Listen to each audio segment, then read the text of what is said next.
Kanino napupunta yung programming? Kaya nga hinahanap natin. Alam po ninyo, ang tinutumbok namin dito, yung sistema kasi. While we are also looking into the micro details of all this, ang pinaka-importante rito, tumbukin natin yung sistema. Bakit po nagkakaroon ng program? Kasi nabobloat po yung mga ilang porsyento yun, Yusek Kati, kung kukwentahin mo yung program. Parang ang total po for 2 years is around less than 200 ang total. Yan lang po yung pendency of the blacklist, Your Honor, according to the law. Now, after the 1 year, then tapos na ho yung blacklisting na, he can go back to... Automatic nakakabalik sila Yes, after Your 1 year na blacklisting. Yes, Your Honor. So what if the cause of their blacklisting was not satisfied? Halimbawa, talagang below standard, substandard talaga yung ginawa nila.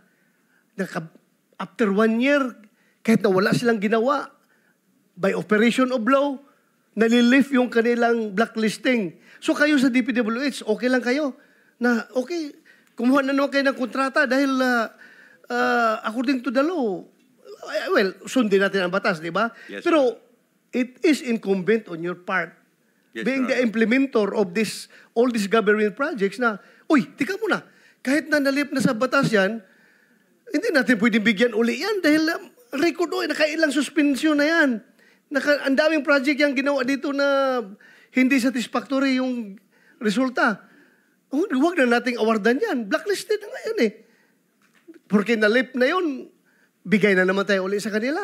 Ano bang inyong pulisiya dito? Your Honor, I think there's two different things actually. The blacklisting is based on records actually. But yung substandard, Your Honor, if there is anything that is substandard, there is a warranty period that the contractor has to undertake actually yung repairs. Kaya nga, these are two different things. Yes, Your pero ang itong paggawa na ng substandard na projects ay nagresulta sa pag-blacklisting sa kanila, di ba? Yes, sir. O na-blacklist sila dahil hausyaw yung ginawa nila. O kaya may kalukuhan yung ginawa nila. Ngayon, wala silang ginawa para maayos yung kalukuhan na ginawa nila porque nalip na after 1 year, kayo naman sa DPWH, pag mag-bidding, okay, panalo. Most eligible, unqualified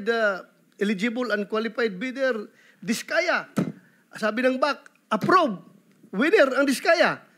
Despite the records na nagsasabi na marami silang ginawang problema, kaya sila na blacklist. Please. Well, this is probably what the law, Your Honor. I think this is the provision of the law. Actually, that blacklisting is only for a 1 year period. Nothing more, nothing less, Your Honor. So, after the 1 year pendency of the blacklisting period, then the contractor can go back and participate, Your Honor. Yeah, they can go back. No question about that. By operation of law, they can go back and participate.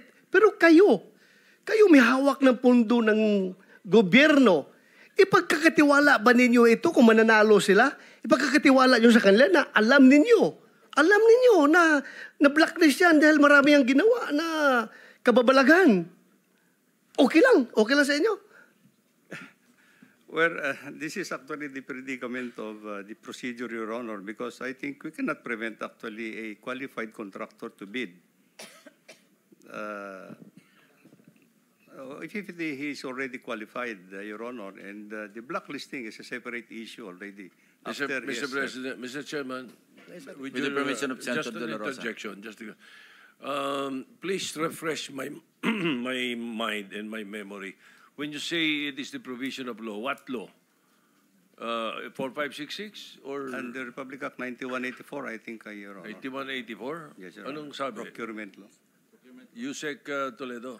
Yes, Mr. Chair, as to the blacklisting, under the new law of the new procurement law natin, which is 12009, there's already a section there, Section 101, that state imposition of blacklisting with perpetual disqualification.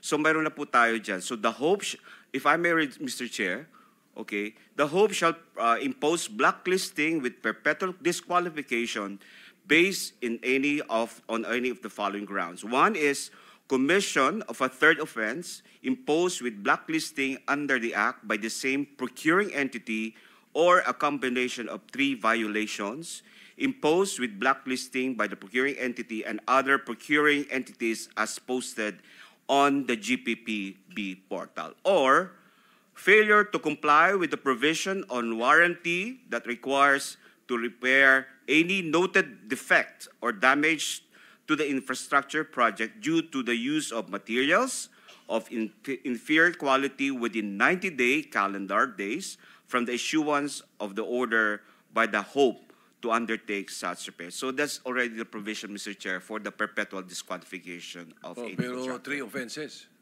Yes, that's the provision, Mr. Chair, right now. Siguro that would be something for the committee to study.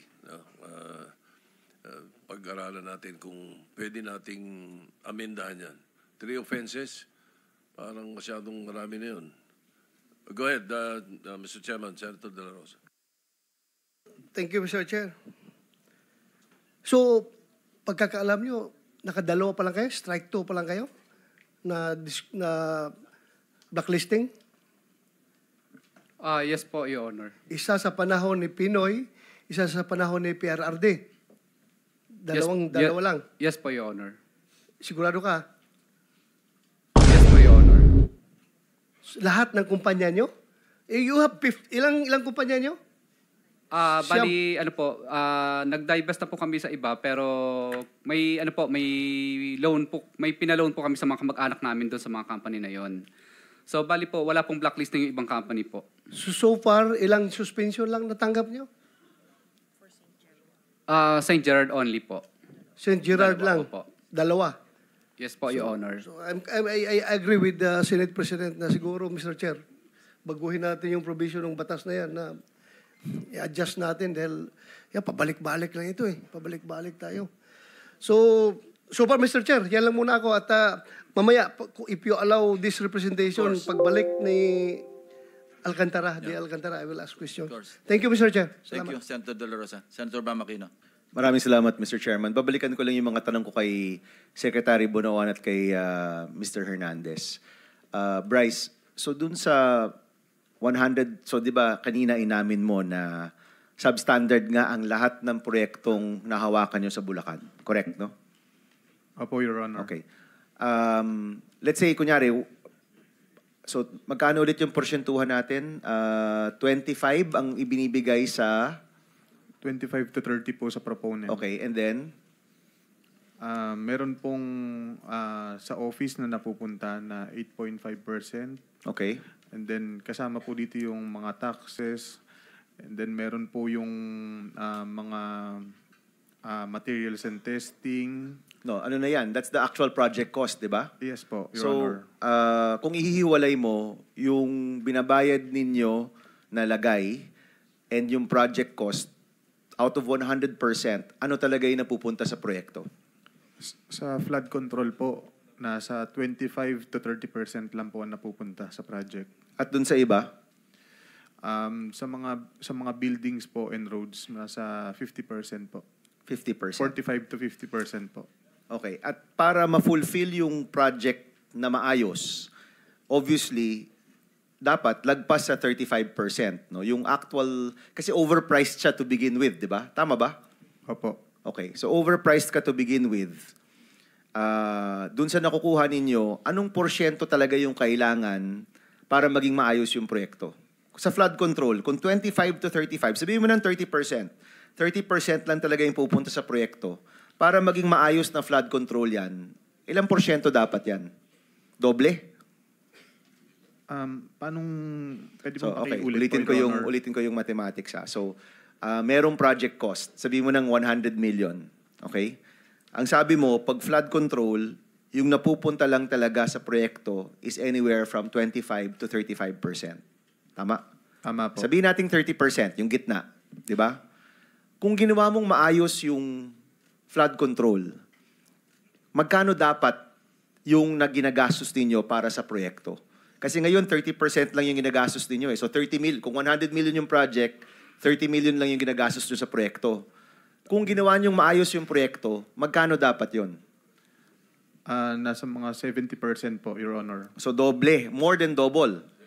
Opo. Di ba? So masasabi natin, yung budget ng DPW, ito po yung gusto kong tukuyin, yung budget ng DPWH is actually about 30 to 40% overpriced.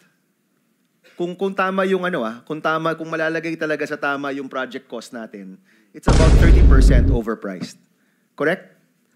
Yes po, Your Honor. And that is your personal knowledge mo ito bilang isang assistant district engineer for many years, Bryce, no? Tama?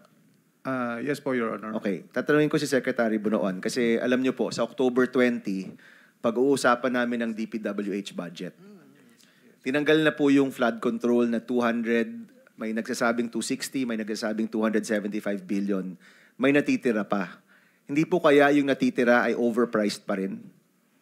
Secretary? Dito po sa naririnig natin, Your Honor, I think the budget, I mean the amount that is included in the budget is just a provisional amount, you know.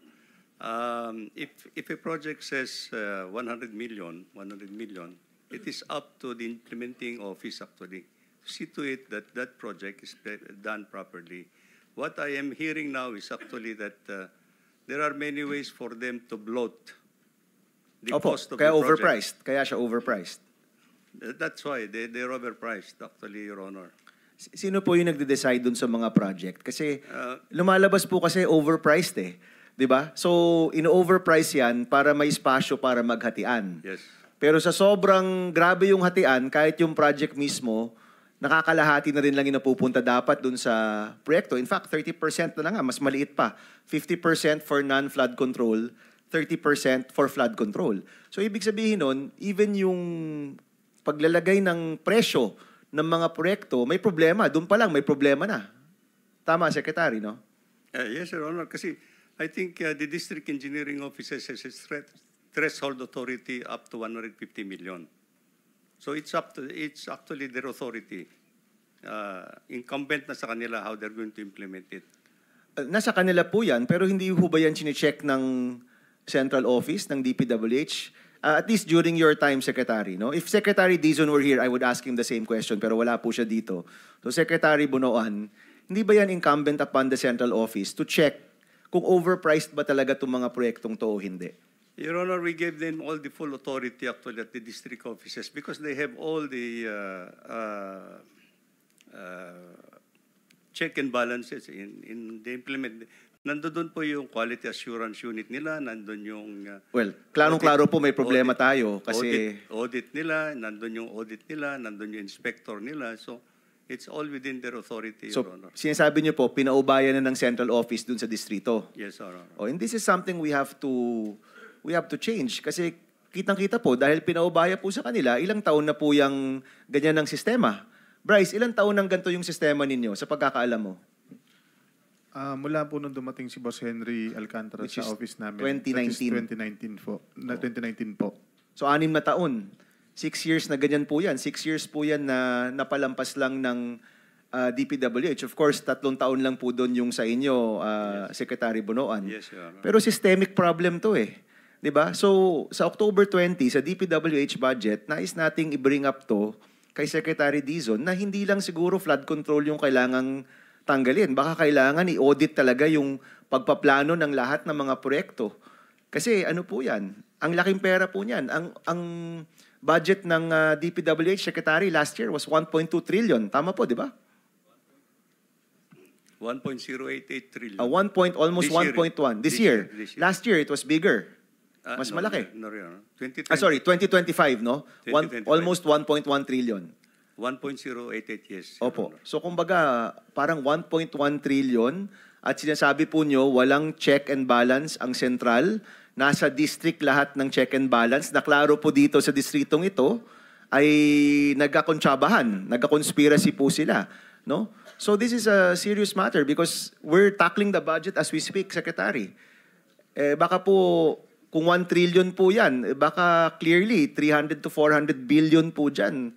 Posible pong magamit sa ibang bagay at nakakadagdag lang tayo sa perang nawawala po dyan o nananakaw. No? So, is there a representative from DPWH here? May komento. Kayo po, no? Sorry, Yusek Eric pala. I'm sorry, no? May komento ho kayo dito, Yusek Eric, dito sa revelations nila ADE Bryce? Sir, I just would like to inform, sir, na I assume the technical services just last month po. Pero I have with me my directors who can enlighten probably what is... Hindi, kahit komento lang po. May komento ho kayo. Kasi lumalabas po ang pag-amin nila Mr. Hernandez, 6 na taon na po silang ganito yung patakaran nila na nag-overprice, no? I'm trying to look at this from a budget angle, Yusek Eric, kasi in a few weeks magkikita rin tayo sa budget hearing. Yes, sir. Anong may komento ka ba dito? Sir, as far as I can understand po, yung po kasing department natin, we have what we call the CMPD, Construction Materials Price Data, which we are updating every quarter. So per region po siya. And then lahat po ng mga commonly used materials po na ginagamit natin sa construction, nandun po yun. So yun po yung pinapasok nila dun sa program dahil nasa kanila, alam po, access po nila yung data na yun. Pagdating po sa labor, ganun din. Kung ano yung prevailing labor galing sa DOLE dun sa bawat regions natin. So yun po ang ginagamit nila. And then we have also for the equipment, we have the ASEL rate. Nalimutan ko lang yung years na paggamit nila, yung ginagamit nila na ASEL rate sa mga equipments. And then pag pinag-plus po yun, total direct cost ng labor, materials, and equipment. And then saka po tayo nag-a-apply noong mga indirect cost natin. So nandiyan na po yung mga taxes natin and then yung mga overhead contingencies and miscellaneous. Yun po ang procedure.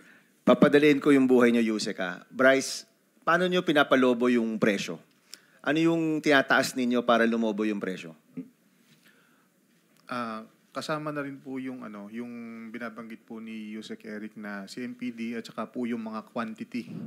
For example po, kung 100 pieces na bakal lang dapat ang gagamitin, ang ilalagay po sa program is 200 pieces po na bakal. So yung dami, diyan yung pinapalobo yung presyo. Yes po, and with due respect po kay Yusek Eric, ang ginagawa po, wala po silang idea dun sa ganung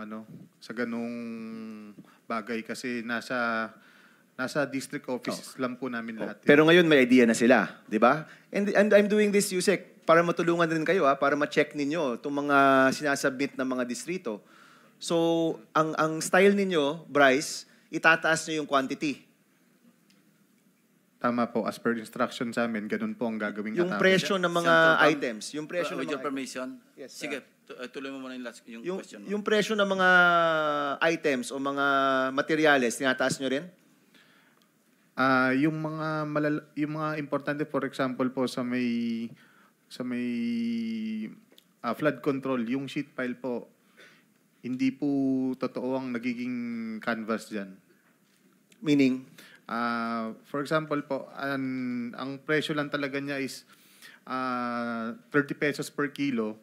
May mga ibang bagay po na pinapakarga sa amin dyan. For example, lalagyan po natin yan yung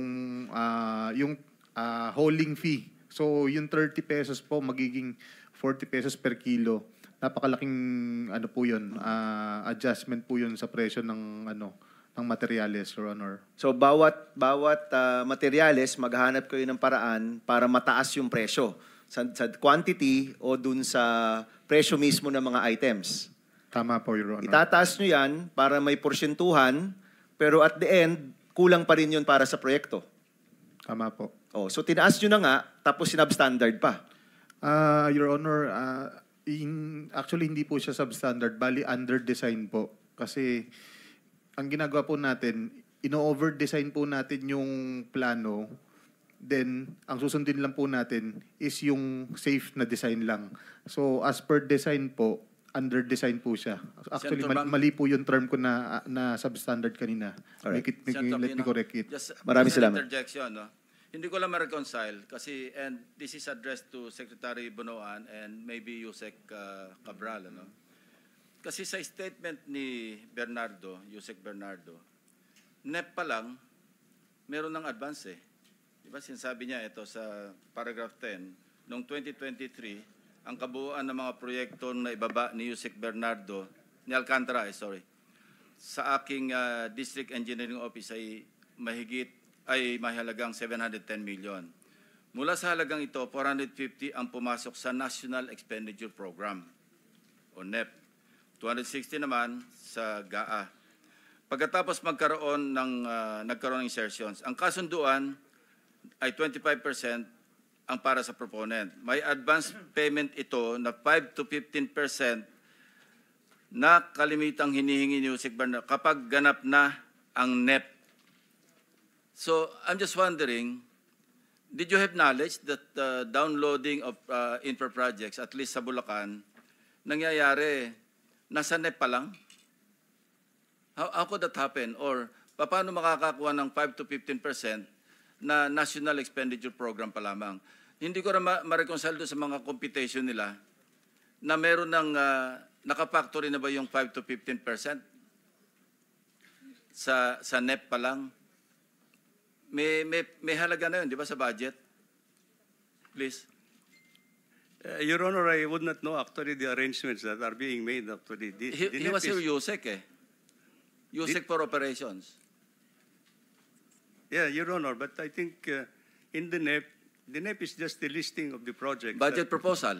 Budget proposal, Your Honor. So, that's So, all. paano nakapag-insert yung mga legislators sa budget proposal pa lamang? Eh, wala pa sa authorization phase, ika nga, or legislation phase. Yes, That's Your the Honor. domain of the executive. So, paano nakikialam na yung mga legislators sa insertion? And sinong responsible dito? Planning. Your Honor, I think this is what we want to clarify actually. Please.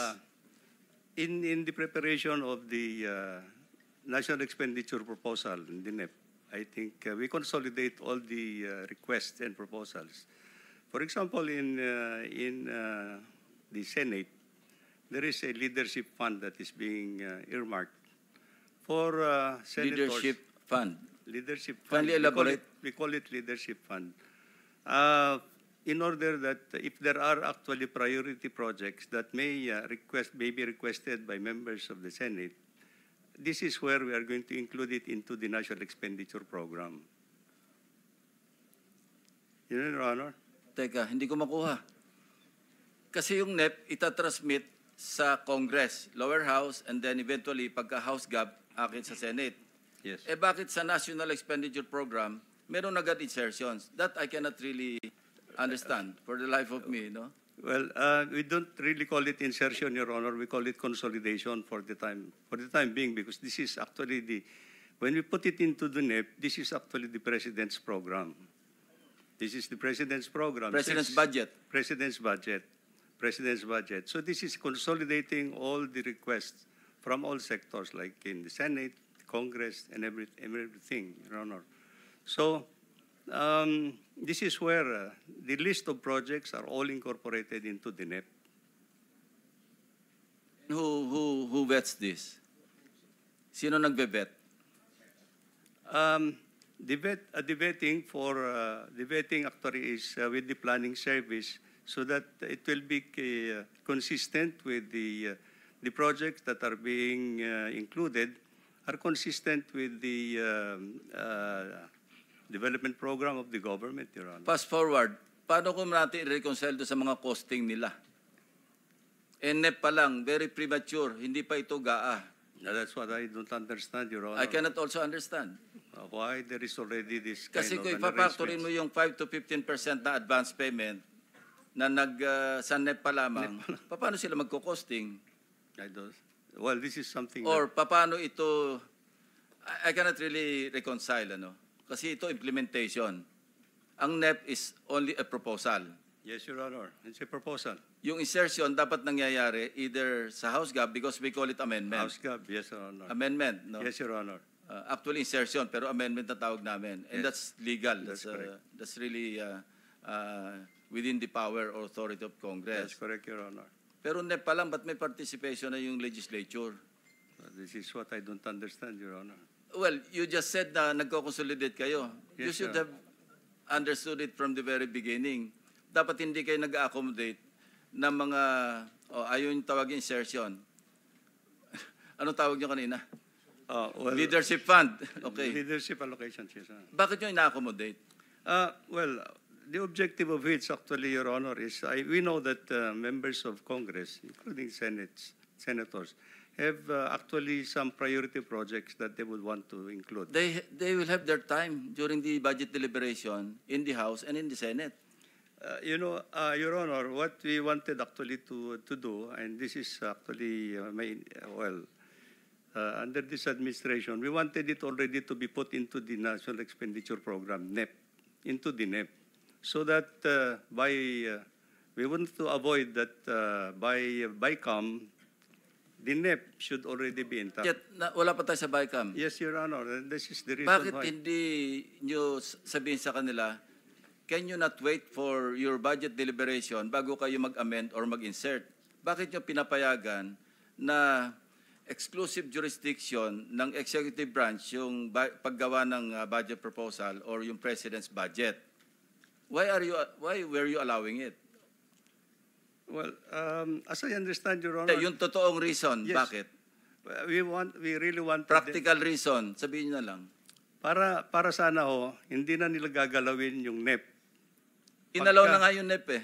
Pagka hindi na nila gagalawin sana yung NEP sa BICAM. May I interject, Mr. Chair? Yes, Senator With Marcoleta. your permission. Secretary, pag preparation ng budget, meron na kayong mga ceilings, di ba? Yes, Your Honor.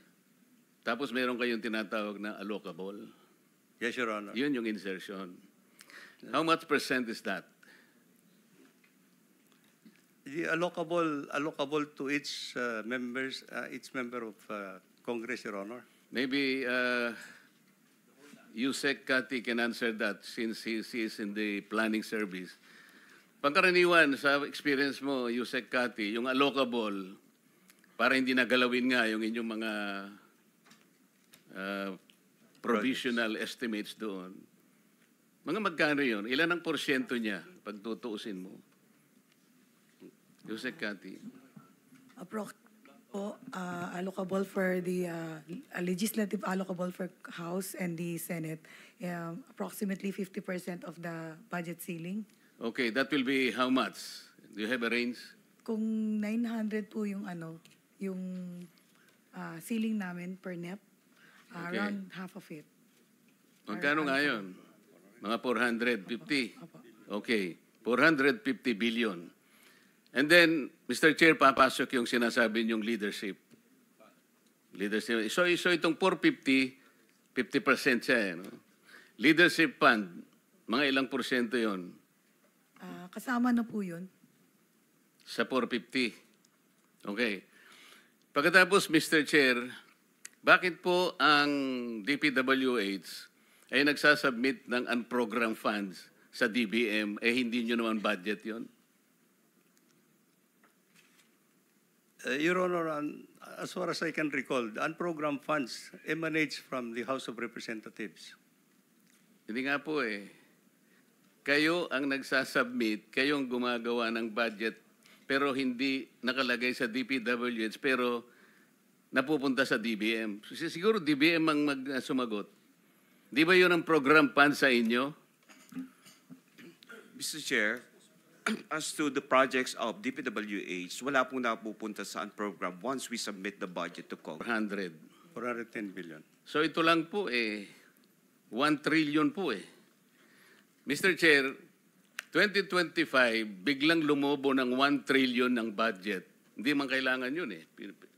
Allocable, leadership, and program, pagkatapos FLR. This is the difference between the NEP and the GAA. 1 trillion pesos. Kumbaga sa tao, Mr. Chair, cholesterol ito eh.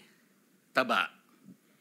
Ngayon, kung hindi mo ititreat ito, mamamatay yung tao eh. Kagaya nangyari, malapit nang mamatay ang ekonomiya natin dahil sa nangyaring ito. Kaya dapat natin i-correct ang system. Dito lamang po, easily, 1 trillion. Yun pong hinahanap natin dito, yung pinaka-proponents ng lahat ng ito, kung paano napunta lahat dito, yung excess na taba ng ating budget na hindi natin kailangan. Kasi po, Mr. Chair, nagkautang-utang na nga po tayo. Sa ngayon, 17 trillion pesos na utang lang natin. Samantalang dito po, naglalagay po tayo ng hindi kailangan na pera para po lustayin lamang ng mga taong nagbibigay ng testimony ngayon. Kung meron po sana akong time, I will take advantage. Mr. Chair, paano bang ano dito? Suspended pang muna ilang yung- rounds na ba kayo?